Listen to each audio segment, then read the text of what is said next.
Government Budget Committee. And today we get the rare pleasure for this committee of actually hearing a bill. So in order to get us started on HB 2419, Revisor Long, would you like to give us a little bit of a brief outline? My pleasure, Mr. Chairman, members of the committee. House Bill 2419 makes several amendments regarding the statutes regulating the practice of barbering. First, the bill would create a new section of law that actually designates those statutes as the Kansas Barbarian Act. It then goes into the definitions section, making various amendments to some key terms used in the act, such as the definition of barbering, which is amended to clarify that the term includes the shaving of the head, face, and neck, and also includes coloring, bleaching, and tinting hair. The bill also expands the definition of barber shop, which is the primary regulated entity under the act, to include barber suites and chair lease areas. These are smaller areas that are typically leased by a licensed barber to practice their profession. And then the bill also adds some definitions for terms related to some new license types, such as a senior status license and what is called now a student permit. The bill also makes amendments with respect to barbering schools and colleges, requiring that the institution meet the minimum requirements established in rules and regulations for opening a school or college and possess the appropriate equipment and materials. They also require a prospective student to meet the qualifications for attending a barber school or college as established in rules and regulations, and that they have a permit to practice while they are enrolled in the school or college. The bill then goes into making amendments regarding licensure provisions.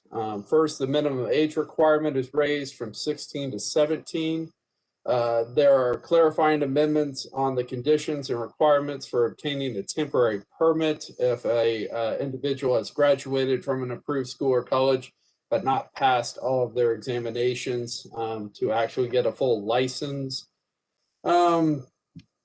There are also additional language in there for obtaining an instructor's license, and the bill adds a new senior status license for barbers who are at least 70 years of age and have practiced at least 40 years and who wish to remain to be licensed but are no longer in the active practice of barbering. 2419 amends statutes regarding the examinations for a license to practice, in addition to the current requirements for a practical skills demonstration and written examination on the knowledge of hygiene and fundamentals of barbering. The bill adds a third examination on the knowledge of laws and regulations governing the practice of barbering. It also establishes some minimum score requirements for passing those examinations. The bill amends the statute 65-1817 that establishes the maximum fees that may be charged by the Board of Barbering for various licensure acts. The amendments add fees for some of the new licensure actions, such as senior status licenses and restoration of licenses. And then there are various amendments adjusting fees up and down by the board as to the limits that they can charge for certain license types.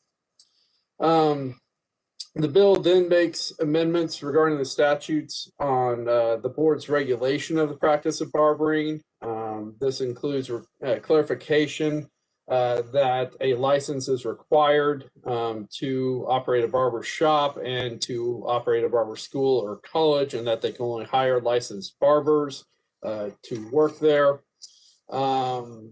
The bill expands some of the conduct that could result in the board taking disciplinary action against the licensee.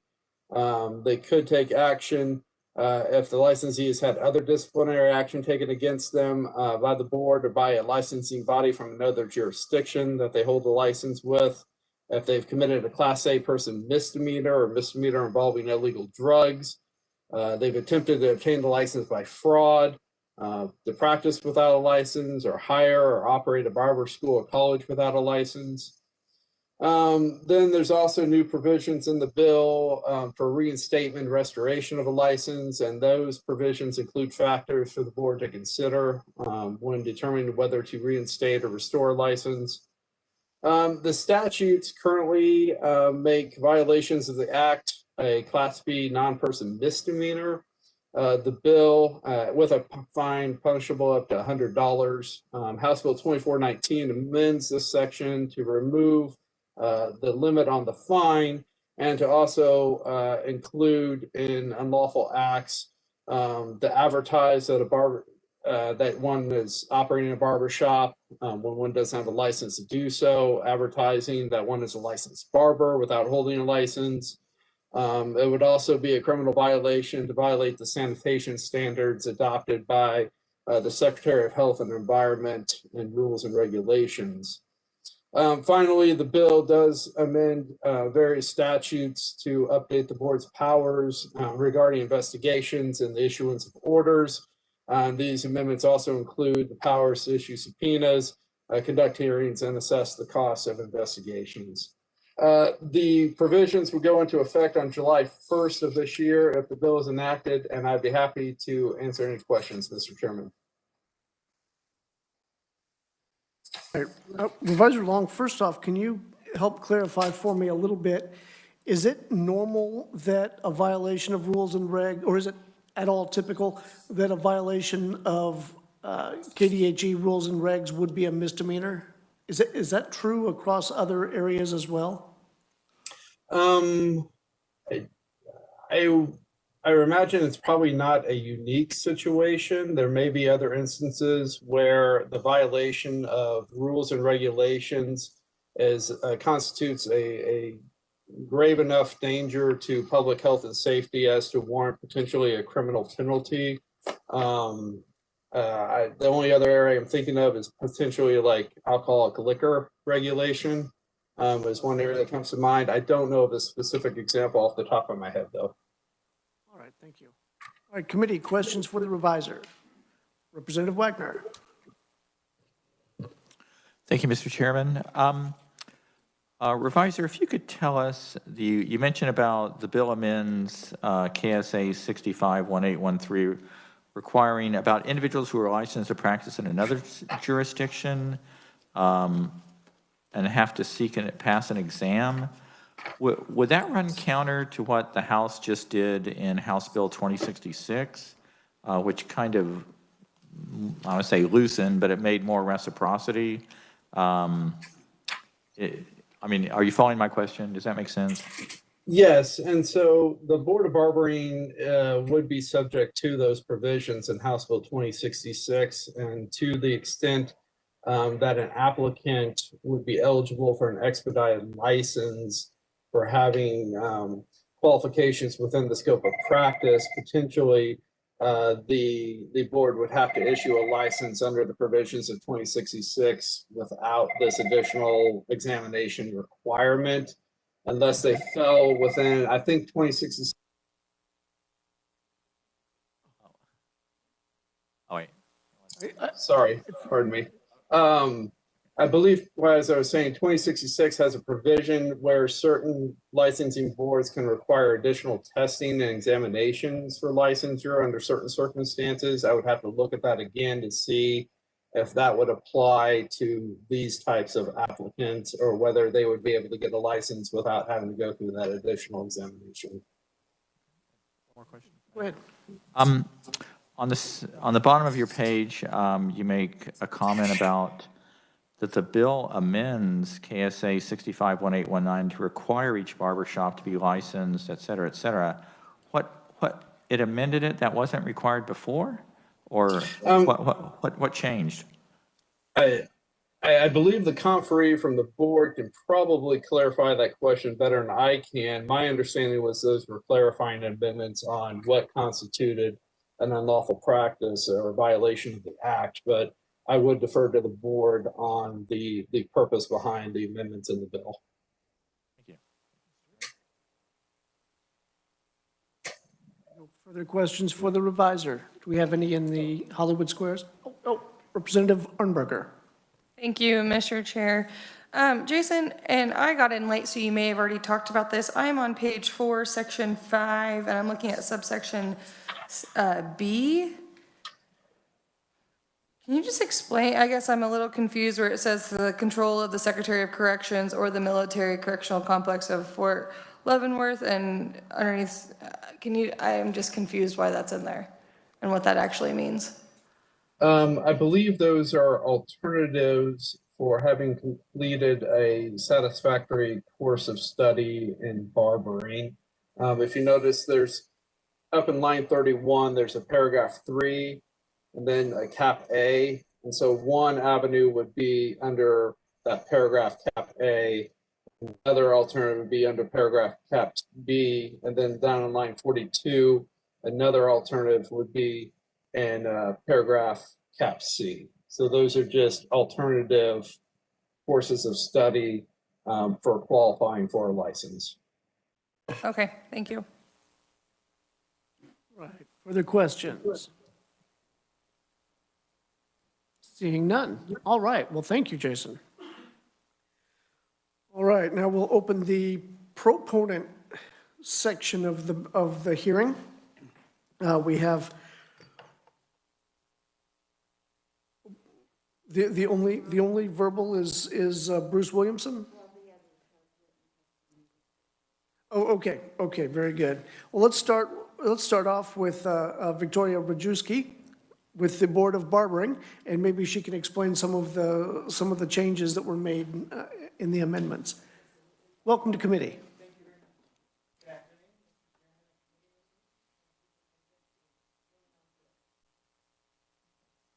My name is Vicki Rajewski, and I'm the chairwoman for the Kansas Board of Barbering. House Bill 2419, as presented, is a collection of changes to already existing statutes. Several of the proposed changes are minor language differences that are intended to allow for easier understanding. Our reasoning for grouping these changes was to reduce the number of times we bother legislation, and I must admit, subject ourselves to the lengthy, time-consuming, and somewhat daunting process. The most apparent changes If I could interrupt you for one moment. With that microphone, you really have to be eating that thing in order for it to come through. Okay. The most apparent changes are the two statutes that more clearly outline administrative hearings procedures and criminal history review of applicants. Those are somewhat standard statutes suggested by our legal counsel within the Attorney General's office. There are, of course, more specific changes being requested, and I'll briefly describe those to you.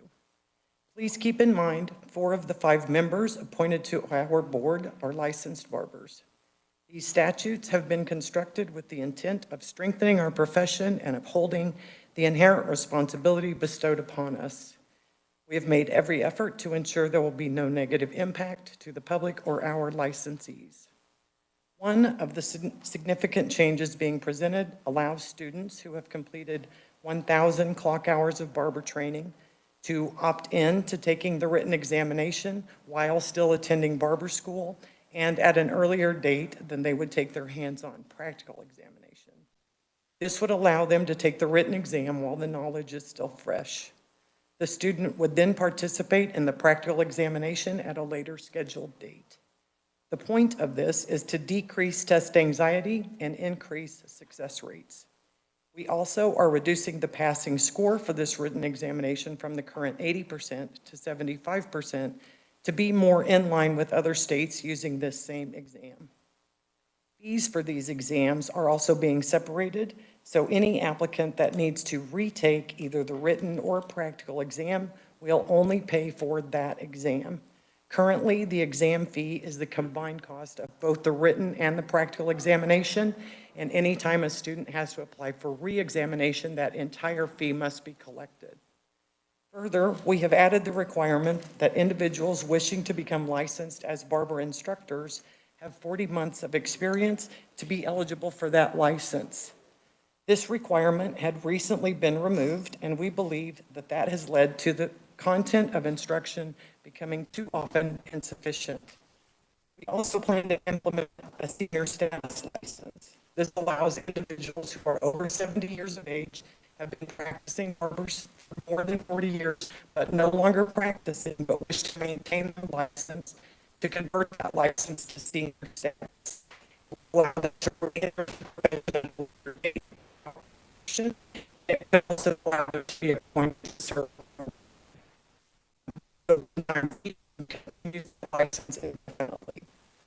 Portions of this bill that seem to be of concern are the recognition of the barber pole as being industry specific and the request for increased fee maximum limits. Countless professions and business entities have trademarks for trades and professions, and we are asking to have the barber pole be included among those recognized icons. It is, after all, commonly recognized and referred to as a barber pole. The barber pole is a centuries-old representation of our profession, and we feel it should not be allowed to be used as advertisement or business display by those not licensed as barbers. Restricting its display for advertising is in no way intended to prohibit having a barber pole as a collectible item. The point of increasing maximum allowed fees is merely a streamlining process. Our agency has not needed to raise fees for over 13 years, and there is no intent to do so now. However, we have been at our maximum allowable limit for those 13 years. So raising fee limits is being done solely to enable our successors to adjust them more easily if there is a circumstance or change that would necessitate those increases. A case in point, the cost of administering the written exam is determined by the vendor, not our agency. Last year, the changing from paper-based testing to computer-based testing tripled that cost. That cost can also be changed by the vendor anytime the contract is renewed, which currently is every 3 years. Again, the content of these changes is, in a nutshell, to increase success for our incoming licensees, recognize the longevity of our senior colleagues, represent our profession with its namesake trademark, and enable our successors to fund our agency in the future without the burden of financial incapacity. Thank you again for your time and attention. I appreciate your consideration, and I'll stand for any questions. All right, thank you. And it just so happens that I believe Representative French does have a question for you. So Representative French.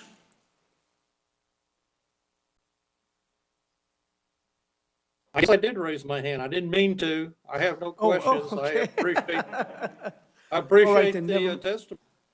It was very enlightening. Thank you. If I could address Ms. Arnberger's question. Certainly. The military correctional complex is, instead of going to a barber school at the prison, there are 2 military prisons at Fort Leavenworth. So instead of going to a civilian barber school, those 2 schools are also licensed by our agency. And so if they complete that equivalent program, it's acknowledged. But because it's a federal entity, normally we wouldn't have jurisdiction, but we do in that case. All right, further questions for Ms. Rajewski? Yes, Representative Emmings. Thank you, and Victoria, thank you for your comments. Under that agreement with the federal government, are those done by interlocal agreement, or just, is that all contractual?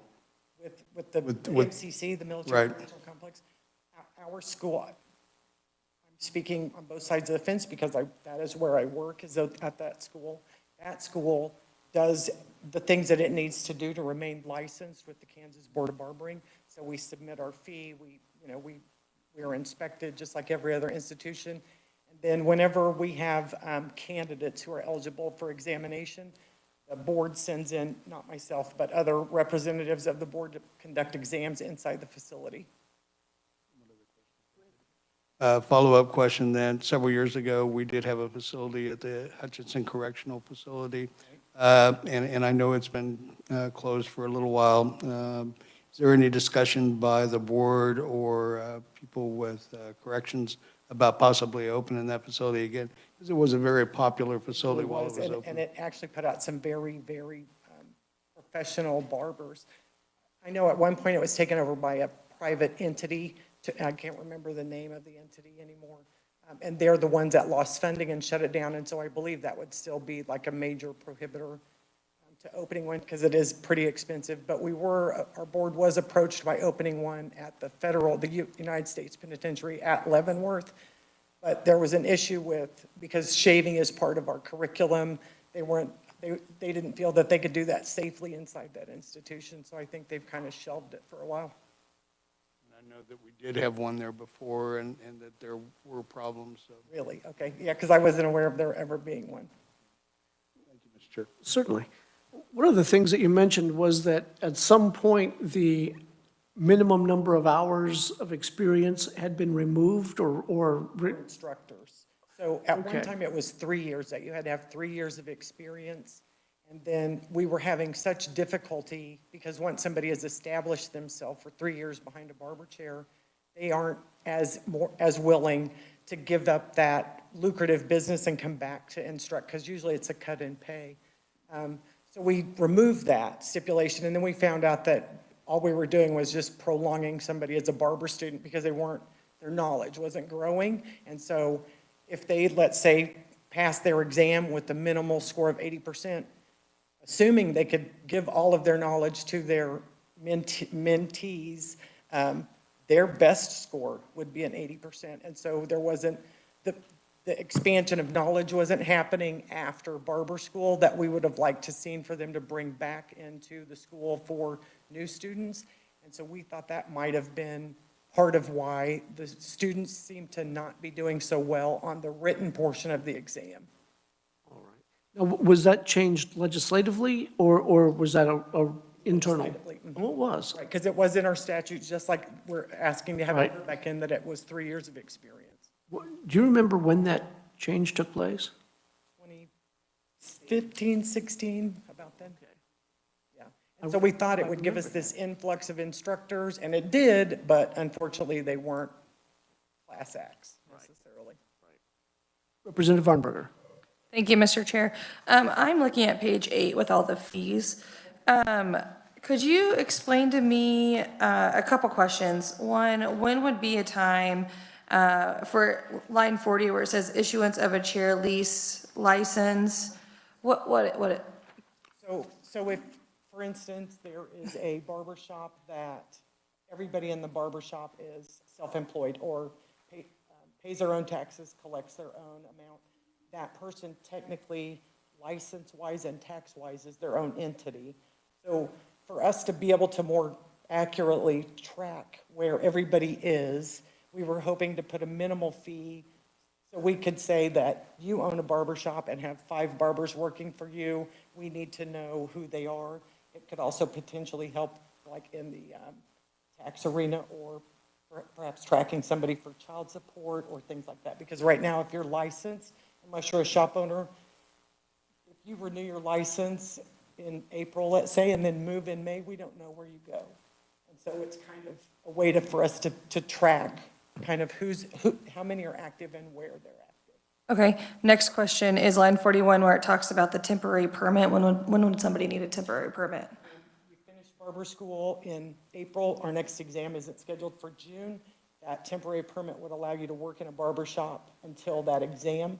And so you're not like held up for those 50 days or 60 days or 90 days until the next examination is conducted for you to get your license. So you're allowed to practice without your license? Only if you have this temporary permit, because we know that you've completed training and you've made application for the next exam. And so you can only get that temporary permit in exchange for the application for exam. So we know that you're coming to the exam, and we're going to allow you to practice with in a barber shop. So the place has to be licensed as a barber shop until the next exam date. However, if you fail that practical portion on that exam date, you can't practice until the next one, because then we're not certain that you're safe. Okay, so then is there somewhere in the timeline where it talks about how long a temporary permit lasts? Well, it does, but not a specific day number. It just says until the next scheduled exam. Okay, next question is for a letter of verification of licensure at $25, what is that? That is, if you live here and are planning to move to Wyoming, Wyoming Barber Board would require that you have a letter of certification from the state issuing your license currently to them, saying that it's in good standing, there's no disciplinary action against you, and that it's current. And also what the number of hours and curriculum and all that you were given in Kansas. Okay, and the final question is on page 9, the very top, line 1, for a duplicate license, not more than 5. Is that just another copy? Yeah, it's like you work Monday through Saturday at this place, and on this place, you know, you go work at a nursing home, or you work in another place to help a buddy out or whatever. Okay, thank you. You're welcome. All right, Representative Wagner. Thank you, Mr. Chairman, and thank you very much for coming. I do have some questions just conceptually. I didn't realize that barbering was so regulated. And one of my questions is, so to go to Barber College, how much does that cost, and how many, it's like a year-long course, 2-year course? It's 1,500 clock hours, so or I'm sorry, it's now 1,200 clock hours. So presuming you go full-time, which is a 40-hour week, it's 30 weeks. So, or you could go for free if you join the military and commit a crime and come to my school. So, but you know, there's a trade-off.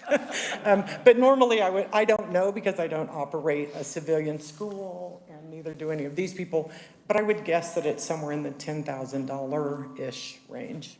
We just had a school, yeah, it absolutely depends on the school, but there's also, remember, Pell Grants are available for that, and the GI Bill will fund it also.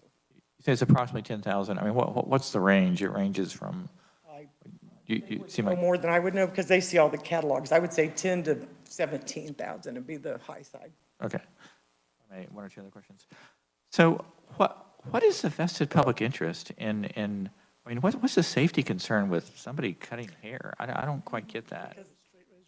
Yeah. Well, okay, but just, That's more of an insurance liability, but in all honesty, there is threat of communicable and contagious diseases, and there is some sort of risk associated with chemical services and things of that nature. So there is a level of sanitation and disinfection that must be practiced in anything that touches skin to skin, as we're learning now with COVID. You know, we wash our hands 30 times a day, not every time we eat.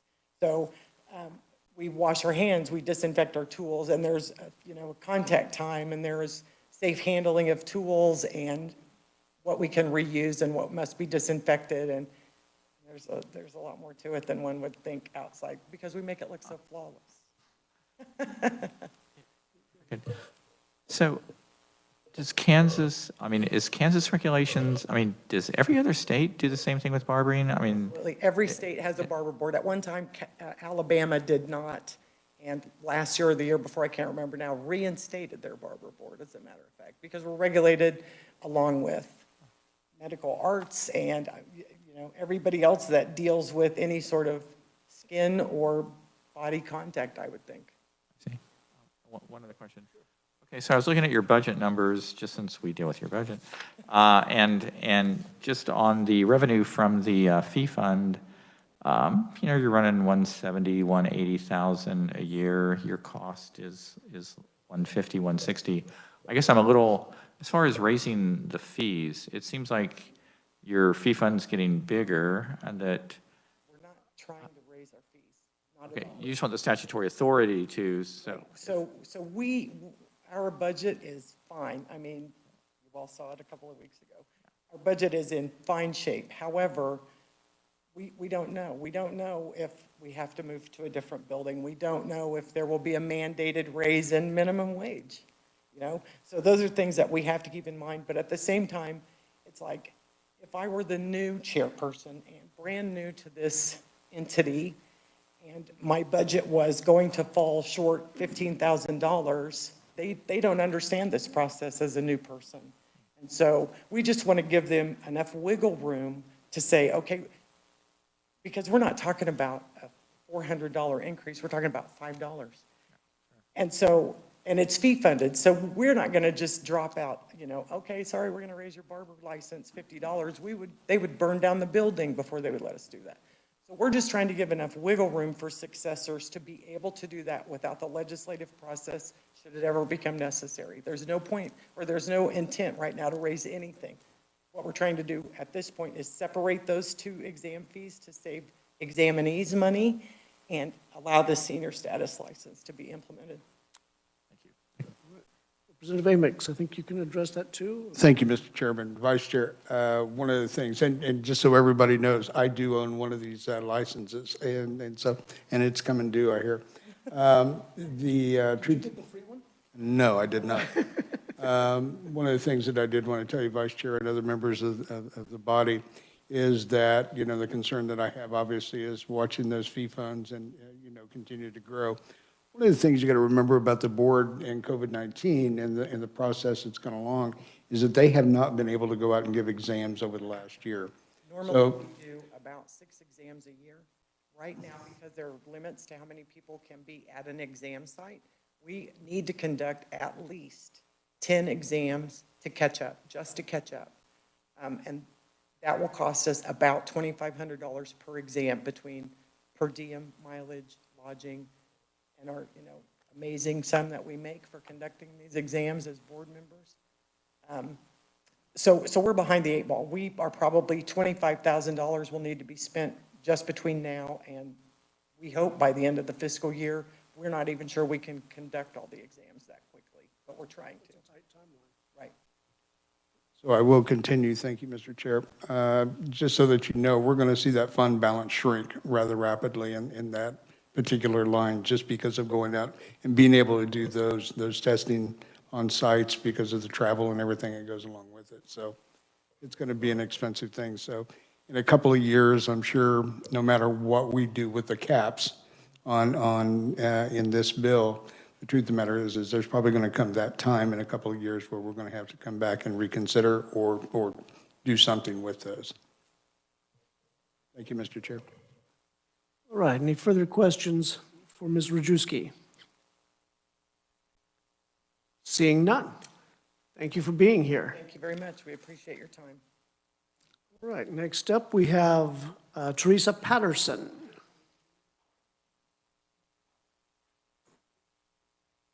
Who's also provided a written copy. Welcome to committee. Thank you. Thank you for having us, and thank you for the opportunity. I'm going to talk on a whole different level. I am a one-person barbershop, and I am talking more for the single people, or the single barbers that are just one-person shops. As an established barber for more than 30 years, I feel all statutes need to be updated and understood. Here are the ones that I feel affect me, my shop, and our industry as a barber. After choosing to become, study, teach, and continue to perform the skill of barbering, find the changes being asked of you are very important to the future of our industry. The barber pole and the straight razor has always been our signature sign in the hair industry and should be kept as that.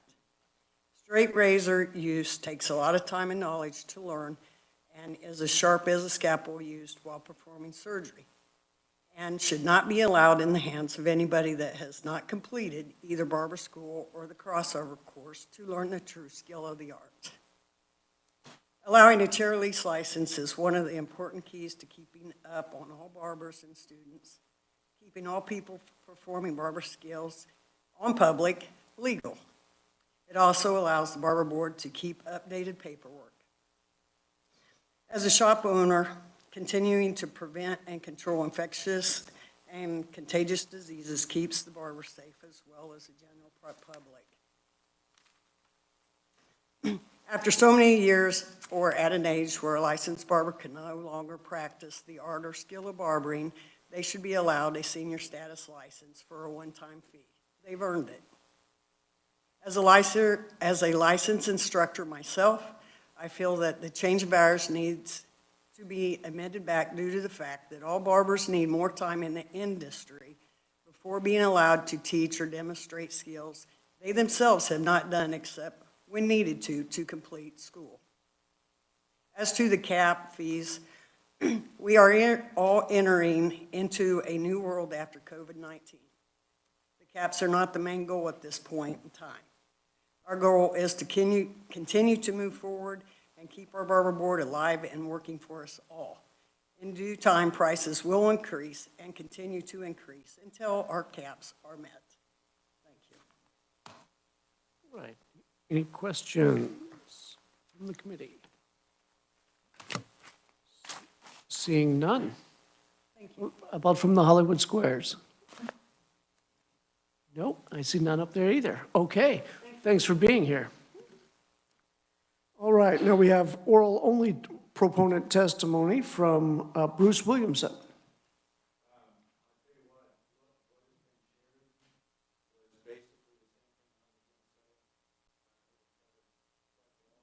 Okay. Excellent. All right. Well, thanks for being here anyway. All right, committee, you'll also see written proponent testimony from Lori Ferguson, Terry Stearman, Larry Ross, and Randy Clatterbuck. So you'll want to review those when you get the opportunity. Is there anyone else who would like to testify as a proponent for HB 2419? Seeing none, we'll close the proponent testimony. I have no one listed as strongly neutral to 2419, but if there's anyone who feels very strongly about their neutrality and would like to speak to HB 2419, this would be a great opportunity. All right, seeing none, we'll close the neutral testimony segment, and we'll go on to the opponent testimony, and I have one listed as an opponent to 2419. I'd like to welcome to committee Jonathan, is it Leth? Luth. All right, sorry about that. Jonathan Luth from Americans for Prosperity. Welcome to committee. Absolutely. Thank you, Mr. Chair and members of the committee. My name is John Luth. I'm here today representing thousands of grassroots activists from across the state. I have a very booming voice, so I'm going to try to get that right. As well as Americans for Prosperity, to speak in opposition to HB 2419. This bill is one that has over $530 of increases to existing fees, creates over $850 of new fees, adds additional red tape, and overall makes it harder for Kansans to enter the profession of barbering.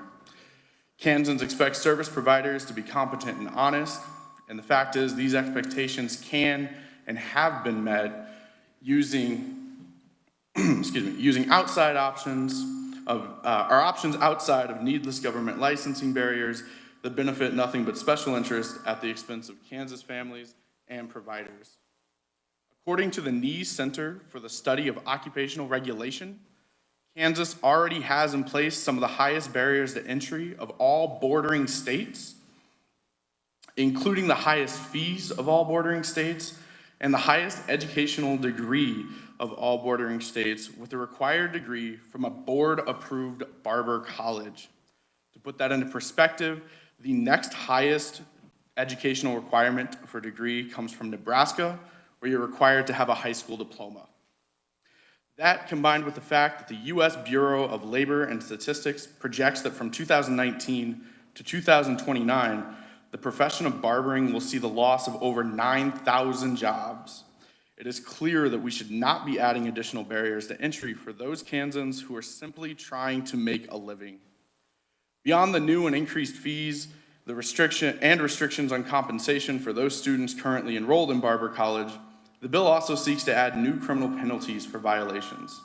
Some of these new penalties include a Class B misdemeanor for displaying a barber pole or something that looks too similar to a barber pole, a Class B misdemeanor for someone performing the act of barbering at a charity event where no money is collected.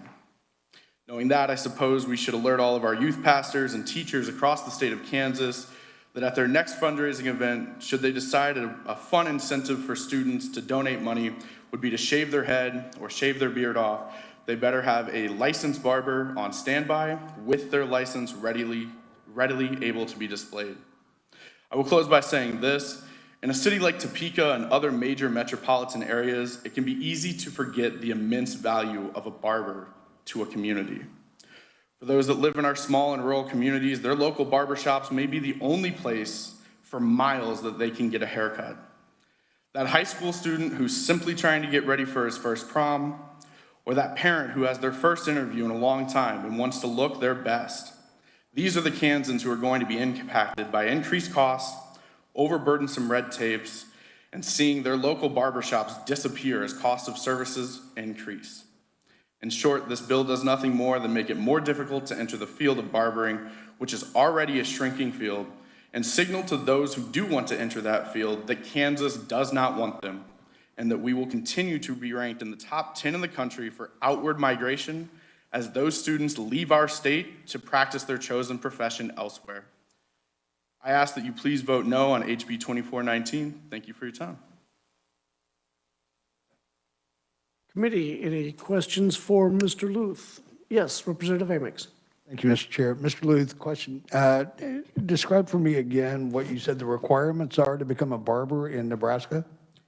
I did not list all of the requirements. I stated that their educational requirement, the degree of education that they list according to the NEE Research Center for Occupational Regulation, was that you have to have a high school diploma. You do still have to have the hours of training, to be clear. Okay, so you have to go to a school. You have to have your 1,500 hours of training, yes, sir. Same in Missouri, you know? I believe, yes, sir, you do have to have those hours of training. But the minimum degree of education does not require those students to attend a board-accredited barber college. It requires them to have, in certain states, like I said, Nebraska, a high school degree. I believe Missouri may have even been, there was one of the states, and I would happily get this for you, that had, you had to simply graduate 8th grade. And then continue to get your training as well, obviously.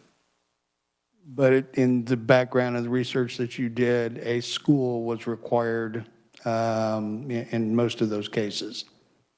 Yes, sir. Okay, thank you very much.